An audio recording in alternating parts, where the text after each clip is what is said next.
Well, top of the morning to you, or afternoon or evening, depending on when you're watching this. This is my first video for A Place in the Rain, where I'm going to talk about my move to Ireland, my ancestral home. My name's John Murphy. I'm a former journalist, former academic. And anyway, first of all, I'll just show you my props, or mise en scène, as we used to call it in academia. Firstly, obviously, tricolour. Secondly, Rebel's flag and meerkat, and a tin whistle.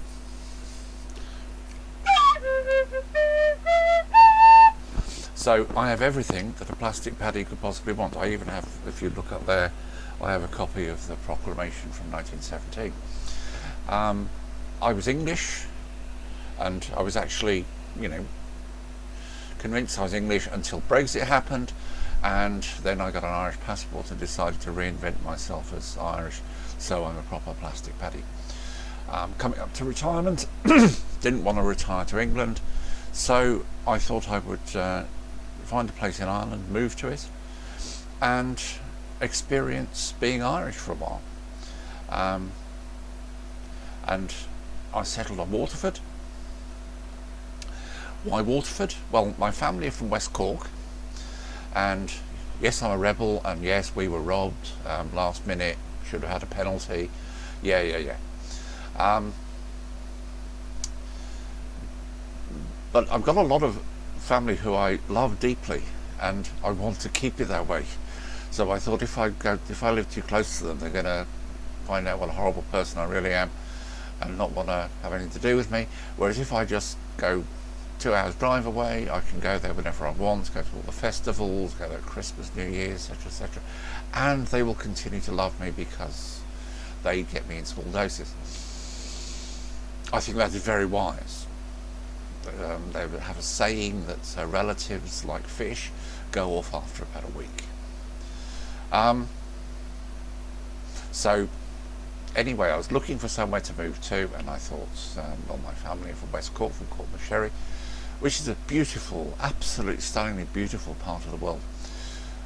And I looked at Clonakilty, which I really like. Clonakilty, that would be my number one place to live, but it was quite expensive, and my wife didn't like it very much. I don't know why, because I love it.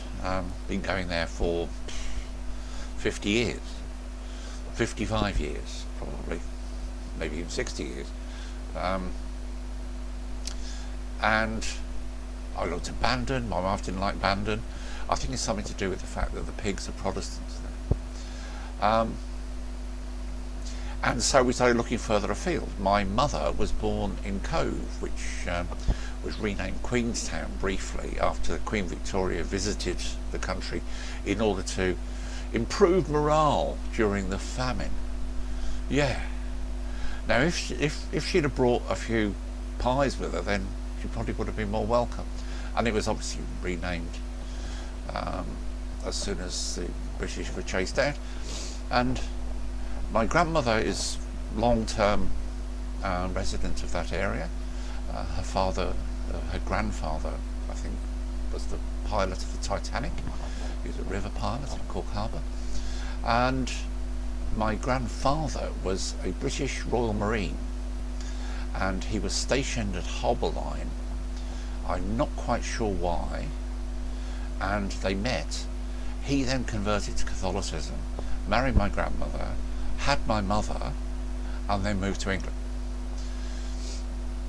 So we looked at that. I quite liked it, my wife didn't, and I understand why. It's a little bit unusual.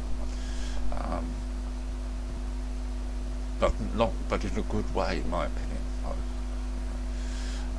Obviously, it's a part of me is in Cove. So we looked around, and we ended up just going to Waterford for the day.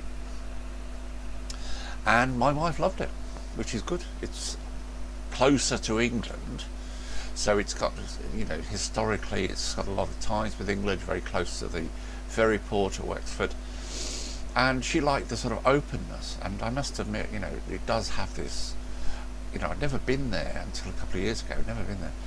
And it is very sort of bright and open. It's got a huge river and it's stunningly beautiful, and it's got this incredibly brilliant Waterford Greenway cycle path. I'm a keen cyclist.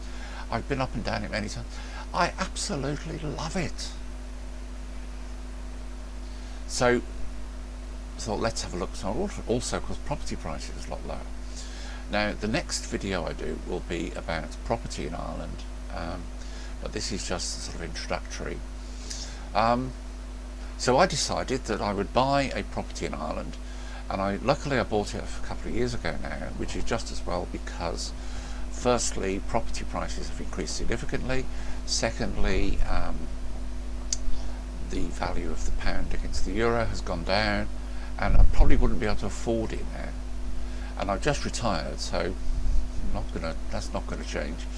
And so I bought an apartment next to the river, which I'll tell you about, and I'm now sitting in England, about to start the task of moving to Ireland. In the next video, I'll go through the process of buying, and some of the bureaucracy. I will then be doing a video about the various processes involved in moving. Now, if you think moving to Ireland is easy, well, it's kind of not that difficult, but it's not easy. It is another country. English people get confused by that. It is another country. Everything is very similar in Ireland, but it's not exactly the same. A lot of the things are the same, but they've got a different name. For example, the MOT is called the MPT. National insurance number is called the PPS. Once you know that, it's easy. It's a piece of PPS. But there are differences.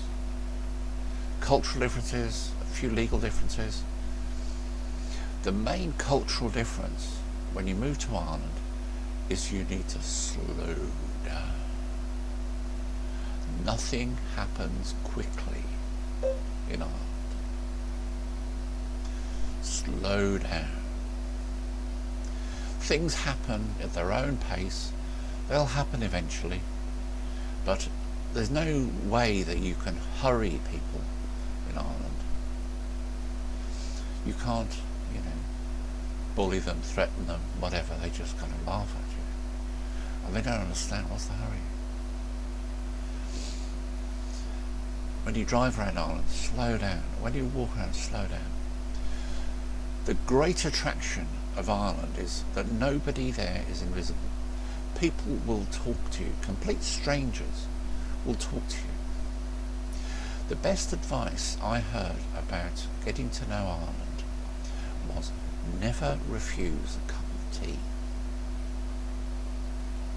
And on that note, I will end this little video and we will go on to property.